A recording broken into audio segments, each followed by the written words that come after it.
Saya Naura Syifa Ardia Putri. Saya berada di kelas 4 SDIT Citra Zahra. Hari ini Naura akan membawakan sebuah cita rakit dari Jawa Tengah yang berjudul Timun Emas. Dengarkan ceritanya ya. Dahulu kala di Jawa Tengah ada seorang janda tua yang bernama Mbok Rondo. Setiap hari dia mencari kayu di hutan untuk dijual di pasar. Sudah lama sekali Mbok Rondo ingin mempunyai anak.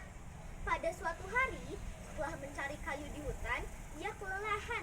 Dia duduk di batu besar yang ada di hutan. Seandainya aku mempunyai anak, pasti pekerjaanku lebih cepat. Tiba-tiba datanglah raksasa yang sangat seram menghampiri Mbok Rondo. Hai Mbok Rondo, kudengar kamu ingin mempunyai seorang anak. Aku bisa mengabulkannya. Mbok Rondo ketakutan. Benarkah? Tanya Mbok Rondo. Benar, tapi dengan satu syarat. Jika anak itu sudah berumur 16 tahun, kamu harus menyerahkannya kepadaku agar bisa menjadi santapan yang sangat lezat. Tanpa berpikir panjang, Mbok Rondo menerima biji mentimun yang diberi raksasa. Ambillah biji mentimun ini, lalu kamu tanam. Setelah itu pasti ada satu timun besar berwarna emas. Kamu petik dan belah, di situ ada seorang bayi. Sesampainya di rumah, Mbok Rondo langsung menanam biji mentimun yang diberikan raksasa. 2 minggu kemudian, benar apa kata raksasa, ada satu timun besar berwarna emas. Mbok Rondo langsung memetik dan membelahnya. Mbok Rondo terkejut, ternyata ada seorang bayi di dalamnya. Mbok Rondo akan menamakan bayi mungil itu Timun Emas. Mbok Rondo sangat menyayangi Timun Emas.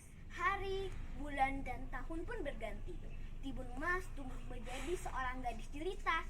Pagi itu cerah, Mbok Rondo dan Timun Emas bersiap untuk pergi ke hutan mencari kayu. Tiba-tiba datanglah raksasa untuk menagih janji. Mbok Rondo menyuruh Timun Emas untuk bersembunyi di bawah tempat tidur. Hai Mbok Rondo, mana Timun Emas? Aku sudah lapar, tanya raksasa. Aku tahu kedatanganmu kemari untuk mengambil Timun Emas, tapi berilah aku waktu 2 tahun lagi. Kalau sekarang belum tentu lezat, jawab Mbok Rondo. Baiklah, aku akan datang 2 tahun lagi. Kemudian Mbok Rondo menghampiri anaknya yang sedang bersembunyi di bawah tempat tidur. Anakku, keluarlah, raksasa itu sudah pergi, kata Mbok Rondo. Aku tadi mendengar percakapan ibu dengan raksasa. Rupanya raksasa itu menginginkanku. Benar anakku, tapi ibu tidak rela kalau kamu menjadi santapan raksasa itu, jawab Mbok Rondo sambil memeluk Timun Emas. 2 tahun kemudian, Timun Emas sudah dewasa, tapi Mbok Rondo cemas jika teringat janjinya dengan raksasa.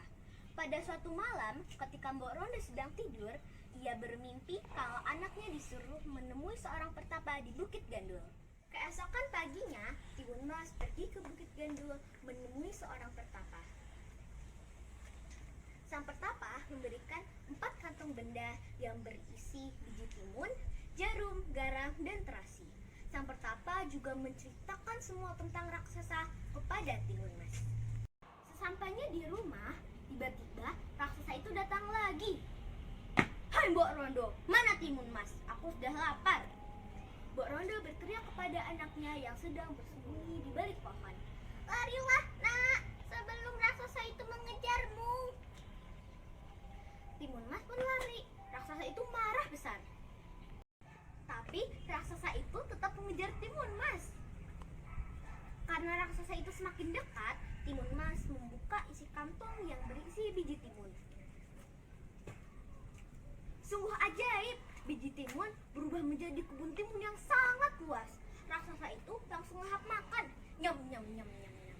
Setelah timun itu habis, dengan secepat mungkin Timun Emas melempar jarum dari isi kantong kedua. Keajaiban kedua, jarum itu berubah menjadi hutan bambu yang sangat runcing. Au, sakitku sekali. Au, kata raksasa yang kesakitan.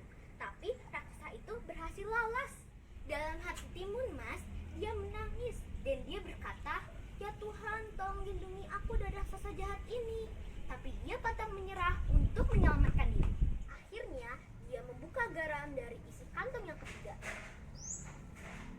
Sungguh ajaib, garam itu berubah menjadi lautan yang sangat luas. Raksasa itu terpaksa harus berenang. Tapi dia berhasil lolos dari lautan itu. Tapi setelah raksasa itu keluar, Timun Mas membuka terasi dari isi kantong yang keempat. Sungguh ajaib, terasi itu berubah menjadi lumpur hidup yang sangat panas. Dengan pelan-pelan, raksasa itu tenggelam. Timun Mas, tolong, tolong! Akhirnya Timun Mas selamat dan dia menemui ibunya yang sedang menunggu di rumah. Anakku, akhirnya kamu selamat. Akhir kisah, Timun Mas dan Mbok Rondo hidup bersama selamanya. Dari cerita tersebut, yang kita bisa petik adalah kita tidak boleh pantang menyerah untuk melakukan suatu hal. Sekian cerita dari Naura, semoga bermanfaat.